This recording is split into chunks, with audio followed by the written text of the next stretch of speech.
Assalamualaikum warahmatullahi wabarakatuh. Halo teman-teman semuanya, perkenalkan nama saya Hanif Rahmat Karimah. Nah, di video kali ini Hanif akan mewawancarai mengenai percikan iman sedekahku. Di sini Hanif sudah mendatangkan gitu satu narasumber yang merupakan salah satu anggota dari Garda di Percikan Iman Sedekahku. Boleh perkenalkan diri?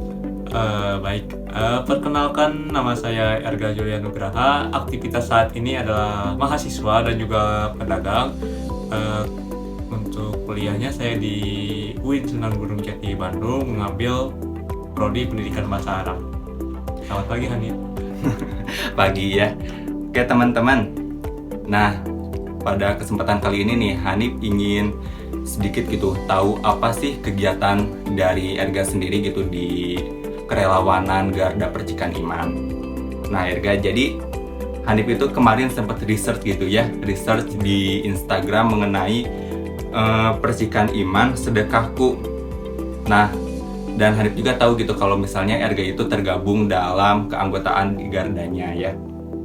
Nah, pada periode tahun ini ya. Ya, betul. Nah, untuk dari ini bisa ceritakan sedikit gak mengenai Garda dari Percikan Iman Sedekahku itu seperti apa?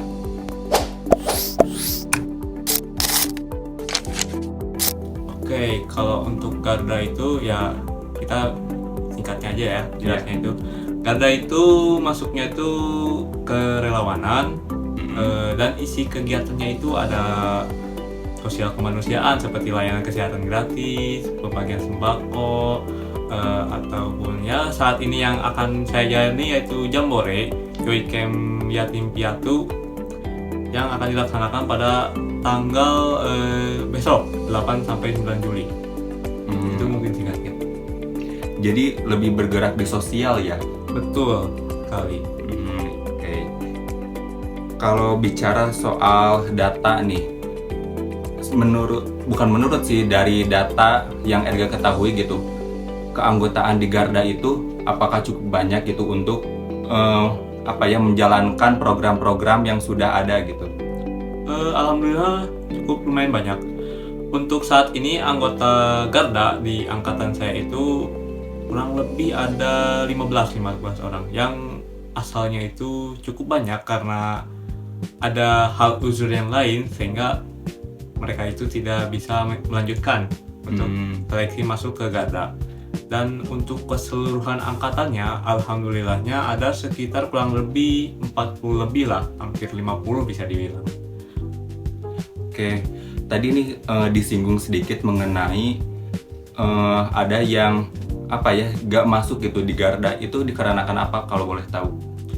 Kalau untuk hal yang pertama mungkin ada ya yang tidak lulus di seleksi tahap pertama. Seleksi tahap pertama itu yaitu wawancara bertanya-tanya lah, ataupun gagal di seleksi tahap 2, tidak mengikuti latar atau kita bisa bilang latihan dasar untuk seleksi masuk ke Garda Kebaikan Percikan Iman itu. Oke. Kalau dari tadi nih kan anggota itu cukup banyak ya, sekitar 50 orang. Betul. Nah, terus ini itu bergeraknya di mana saja? Apakah di mana tempatnya? Untuk bergeraknya tidak hanya di sosial saja ya, melainkan bisa di pendidikan juga, di dakwah ataupun sosial, atau lagi itu apa ya, saya lupa lagi. Seperti kegiatan pendidikan itu, alhamdulillah kami melaksanakan program Sanlatif, pesantren kilat kreatif yang dilaksanakan pada tanggal 1 Juli sampai 4 Juli di Puri Setia Hotel Setiabudi. Oke. Kalau boleh tahu nih, kan kita tadi udah ngebahas gitu ya mengenai apa itu Garda. Terus kalau boleh tahu tempatnya di mana gitu si Garda ini berdiri, atau ya sebagai pusatnya lah? Kalau untuk pusatnya itu cukup banyak ya, bisa beragam. Tapi pusat untuk rapat atau hal apapun biasanya lokasinya itu di Villa Amanda Cisalanten. Setahu Hanif sih kalau misalnya Percikan Iman itu ada yang di Arjasari. Kalau di Arjasari itu apanya sih? Kalau di Arjasa itu bagian pengajian. Oh. Pengajian rutinan tiap hari Minggu. Biasanya diisi oleh Ustadz Amiruddin ataupun Ustadz yang lainnya. Nah, biasanya anggota-anggota Garda itu sering ditugaskan untuk menjadi among di masjid sana tiap hari Minggu. Jadi setiap minggunya pasti ada pengajian di Arjasari itu. Betul. Oke. Kan tadi balik lagi ke 50 keanggotaan tadi nih, kurang lebihnya. Ya. Apa sih kegiatan yang paling berimpact gitu untuk langsung ke masyarakat atau apa ya? Jadi program apa yang rutin banget dijalankan yang dimungkinkan akan berimpact gitu ke masyarakat? Kalau menurut saya yang paling berimpact ya ke masyarakat yaitu layanan kesehatan gratis yang diadakan oleh Percikan Iman Sedekahku itu setiap 2 bulan sekali ke lokasi yang pelosok-pelosok itu. Kemarin alhamdulillahnya kami setelah melaksanakan program kesehatan gratis yang satunya berada di Bogor, Cisarua, yang satunya lagi di Tasikmalaya. Oke. Apakah Erga sendiri ikut serta gitu dalam kegiatan tersebut? Kalau untuk bulan kemarin mungkin saya memang tidak karena tidak kebagian tugas tersebut, tapi bulan-bulan kemarin saya mengikutinya di Ilekom Balai Indah, kegiatan program kesehatan layanan gratis. Oke, terkait tadi ya program layanan kesehatan gratis. Setahu Erga gitu sebagai anggota ya, sebagai anggota dari Garda, berapa banyak sih kuota penerima manfaat itu gitu, penerima manfaat layanan gratis? Tergantung sih, tapi biasanya kalau saya rata-ratakan kuota untuk penerima kesehatan gratis itu mungkin kurang lebih 100, bisa lebih dari 100 lah, maksimal 150. Maksimal 150 ya. Kalau boleh tahu layanan kesehatan gratis itu meliputi apa saja? Banyak ya. Biasanya kalau orang yang rata-rata kan orangnya udah ini ya, bisa bilang lanjut usia ya. Nah, biasanya yang dicek itu asam urat, kolesterol, satu lagi sama gula darah. Yang pastinya itu. Oh, jadi kayak mendiagnosa gitulah ya. Betul. Oke. Luar biasa banget ya capaian-capaian dari Percikan Iman Sedekahku ini. Oke. Nah, sebagai ini dari Hanif sendiri kan anak ilmu komunikasi gitu ya. Jadi ingin menanyakan nih mengenai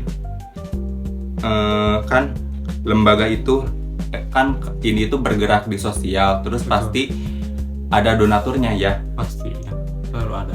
Oke, nah Hanif ingin menanya nih soal terkait publikasi. Apakah setiap kegiatan yang berkaitan dengan donatur tersebut pasti dipublikasikan atau hanya diinformasikan langsung kepada donaturnya?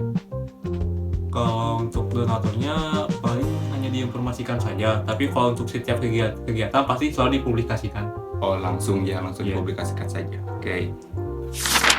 Nah, selain ketersediaan kita gitu dalam dalam mengikuti setiap kegiatan yang diadakan gitu oleh Garda, kesiapan apa lagi sih selain fisik kita gitu yang harus dipersiapkan oleh kita saat menjadi relawan? Mental. Itu aja mental lagi. Kalau misalnya komunikasi perlu gak? Perlu banget. Skill komunikasi perlu, sangat penting. Komunikasi number one, mental ya. Jadi ya seperti yang kita tahu ya, kalau misalnya kita terjadi miskomunikasi, pastinya akan ada hal-hal apa gitu yang misalnya kurang baik gitu ya. Makanya kalau misalnya ada kegiatan terus kitanya ada kesibukan nih, kita bingung ngomong atau takut gitu lah ngomong, pada komunikasikan saja, pasti bakal menerima gitu kan. Seperti besok ini kan ada kegiatan Joy Camp ya atau Jambore.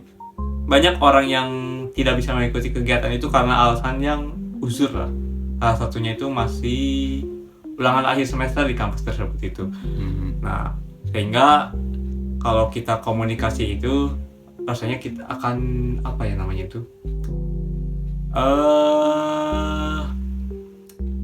ada hambatan gitu atau ya nggak akan ada hambatan gitu lah.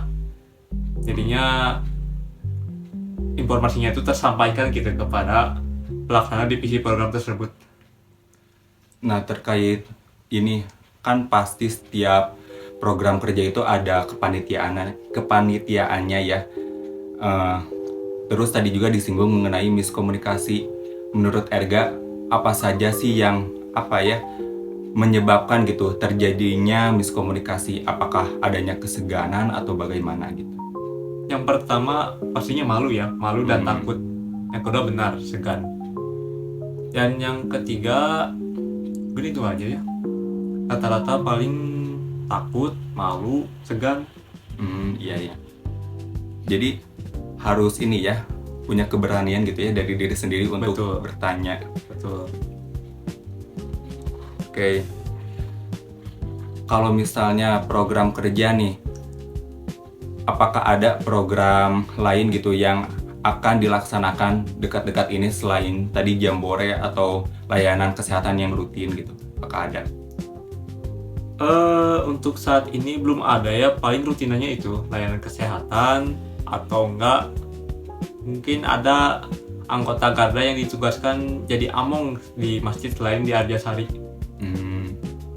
Kalau boleh itu di mana saja pendapatannya? Kalau untuk bulan ini Ustadz Am itu akan mengisi pengajian di TSM Trans Studio Bandung.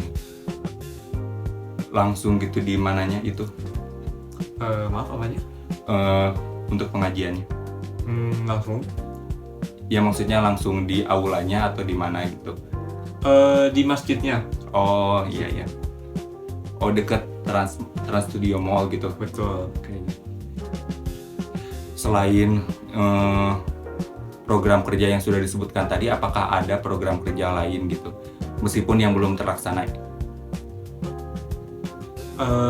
Sebenarnya ada juga sih, yaitu ya